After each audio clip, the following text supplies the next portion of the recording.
چابی اب حضرت عثمان بن طلحہ سے مانگی گئی تو میرے آقا کریم صلی اللہ تعالیٰ علیہ وآلہ وسلم نے جب چابی مانگی تو وہ کہنے لگا کہ چابی میری والدہ سلامہ بنت سعد کے پاس تھی، اس نے صاف انکار کیا۔ تو یہ عثمان بن طلحہ جا کر اپنی ماں سے کہتا ہے چابی مجھے دے دے وگرنہ وہ مجھے قتل کر دیں گے۔ یہ سن کر اس کی والدہ نے جلدی سے چابی دے دی اور چابی لے کر میرے آقا کریم صلی اللہ علیہ وسلم کی بارگاہ میں حاضر ہوئے۔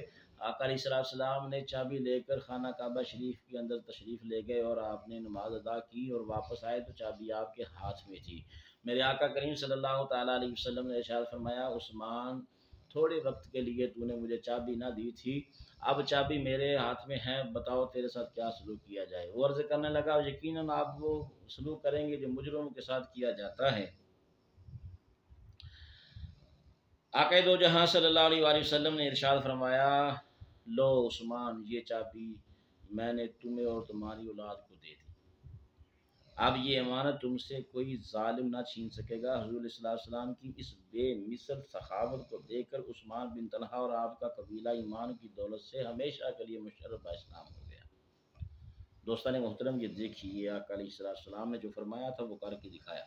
باب کعبہ اور حجر اسود کے درمیان 6 فٹ کا حصہ ہے جسے ملتزم کہتے ہیں۔ حضرت سیدنا عبداللہ بن عباس رضی اللہ تعالیٰ عنہما نے اس جگہ کھڑے ہو کر اپنا سینہ اور رخسار دیوار سے چمٹائے اور دونوں بازو اور ہاتھ دیوار پر پھیلا دیے اور کہنے لگے اس طرح میں نے اپنے آقا و مولا حضرت محمد رسول اللہ صلی اللہ تعالیٰ علیہ وآلہ وسلم کو کرتے ہوئے دیکھا تھا۔ ملتزم سے چمٹنا سنت رسول اللہ صلی اللہ علیہ وسلم ہے، ملتزم سے چمٹنا صحابہ کرام کا طریقہ ہے، ملتزم پر دعا مانگنا قبولیت دعا کا ذریعہ ہے۔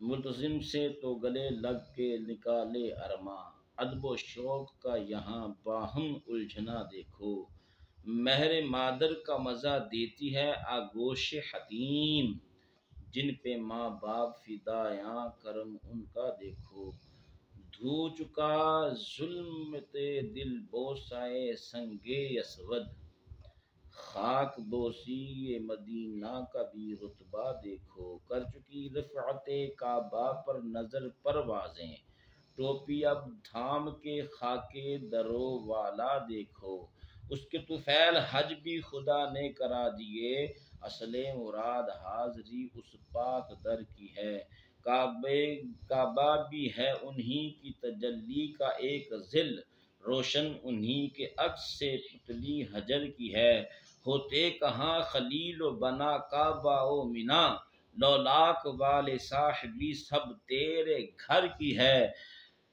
خداوند کریم ہم سب کو زیارت حرمین شریفین سے مشرف فرمائے۔ اللہ تعالی ہم سب کو ملتزم پر چمٹ کر غلاف کعبہ پکڑ کر دعا کرنے کی توفیق عطا فرمائے۔ اب آئیے غلاف کعبہ اور آب زمزم۔ کعبۃ اللہ شریف کے ساتھ بہت سی متبرک و مقدس چیزیں ہیں، ان میں صفا و مروہ، مقام ابراہیم، حجر اسود اور رکن یمانی وغیرہ ہیں۔ انہی متبرک چیزوں میں سے ایک غلاف کعبہ ہے جو کعبۃ اللہ شریف سے لگا ہوا ہے، جس پر انوار و برکات کی بارش ہوتی ہے، اور آب زمزم جو باعث شفا ہے۔ ان دو نشانیوں کا ذکر کیا جاتا ہے۔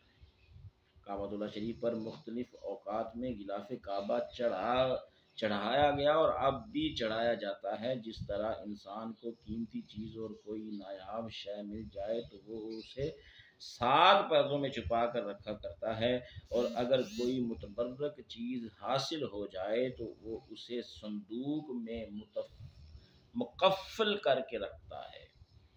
اسی طرح کعبہ شریف کو متبرک، نادرہ، قیمتی اثاثہ سمجھ کر مٹی، پانی، دھوپ وغیرہ سے محفوظ رکھنے کے لیے غلاف کعبہ چڑھایا جاتا ہے۔ حضرت علامہ ابن حجر عسقلانی رحمۃ اللہ علیہ نقل فرماتے ہیں سب سے پہلے ان 3 شخصوں کو غلاف کعبہ چڑھانے کی سعادت حاصل ہوئی: سیدنا حضرت اسماعیل علیہ السلام، عدنان اور تبا۔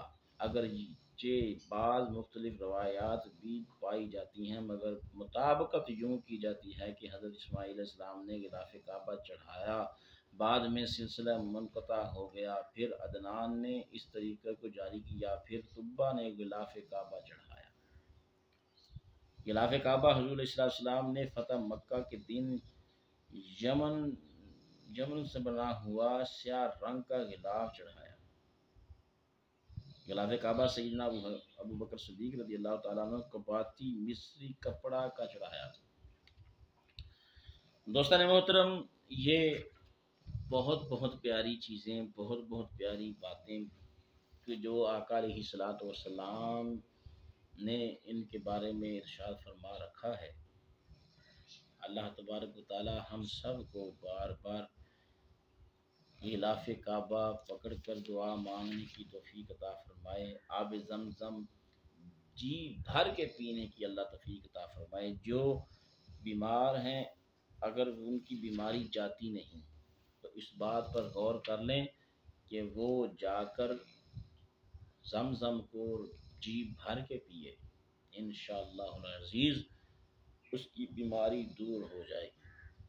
حضور نبی کریم صلی اللہ علیہ وسلم نے جب مکہ معظمہ کو فتح کر لیا تو آپ دروازہ کھول کر اندر تشریف لے گئے تو آپ کے حکم سے بیت اللہ شریف کے اندر رکھے ہوئے بتوں کو توڑ کر باہر پھینک دیا گیا، تو آپ نے کعبہ شریف کو اندر سے دھونے کا حکم دیا اور آپ کے حکم سے کعبۃ اللہ کو غسل دیا گیا۔ بعض نے نقل کیا ہے کہ کعبہ مکرمہ ایک مرتبہ ذی قعدہ کے آخر یا ذی الحج کے ابتداء میں غسل دیا جاتا ہے، اور دوسری بار 12 ربیع الاول شریف کو غسل کعبہ کے لیے عنبر و گلاب اور بیش بہا قیمتی خوشبوئیں ملائی جاتی ہیں۔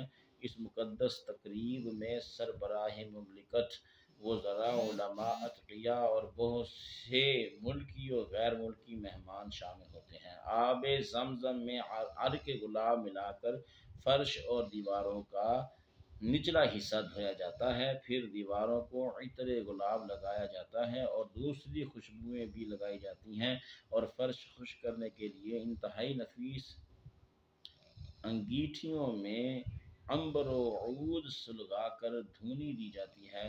اب سعودی حکومت سال میں صرف ایک بار 7 ذو الحج کو کعبۃ اللہ شریف کو غسل دیتی ہے۔ غسل کعبہ سنت رسول ہے، غسل کعبہ صحابہ کا طریقہ ہے۔ غسل کعبہ خوشبوؤں اور خوشبودار عطروں سے دیا جاتا ہے۔ غسل کعبہ اب 7 ذو الحج کو دیا جاتا ہے۔ غسل کعبہ کے بعد خوشبودار دھونی دی جاتی ہے۔ اللہ تعالی ہم سب کو کعبۃ اللہ شریف کی زیارت نصیب فرمائے، آمین۔ وآخر دعوانا ان الحمد للہ رب العالمین۔